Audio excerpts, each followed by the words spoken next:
Investigators now know the cause of a head-on collision that killed 6 people in Johnson County. Hello, I'm Peyton Yeager. And I'm Steve Eager. The crash happened yesterday afternoon near Cleburne on Highway 67. DPS says 2 teenagers in a pickup crossed the center line in a no-passing area. They entered oncoming traffic, a minivan head-on.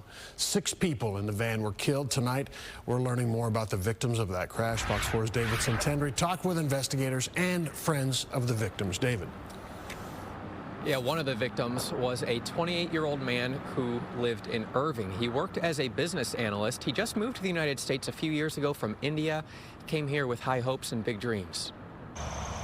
28-year-old Rasheel Bari is one of 6 people killed in a head-on crash on U.S. Highway 67 near Cleburne in Johnson County Tuesday, according to Texas Department of Public Safety.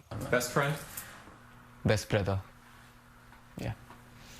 Ayapala Naidu Bandaru grew up with Bari in India.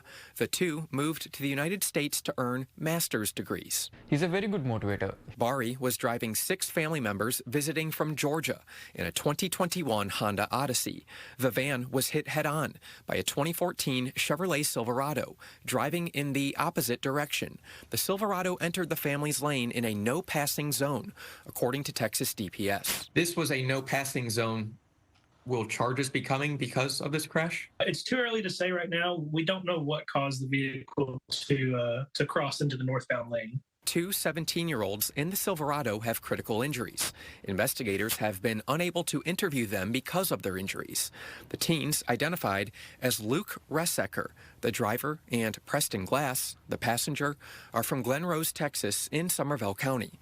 As for the 7 victims in the Odyssey, 6 who are dead, Bari lived in Irving. His cousin, Lokesh Patabathula, is unconscious in a hospital with critical injuries. His loss is unimaginable. His wife, 2 kids, and also the in-laws. Patabathula's 36-year-old wife and 2 kids, a 10-year-old boy and 9-year-old girl, died in the crash. His 64-year-old father-in-law and 60-year-old mother-in-law also died. The Telugu Association of North America is working to transport remains of victims to India, where family members live. Right now, we are authorized by both the families to send the human remains to India. We want to do it as soon as possible in the next 24 to 36 hours. This is for the girl and that is for the boy. She loves painting. Bandaru says he was with everyone in the van at Bari's apartment before they took a day trip to a wildlife center in Somervell County. Bandaru stayed behind. This was his apartment. Yeah, this is his place. And just 48 hours ago, you were in here with everyone who was in that van? Yes. We all were here. The children's backpacks are still here. Pictures they recently colored.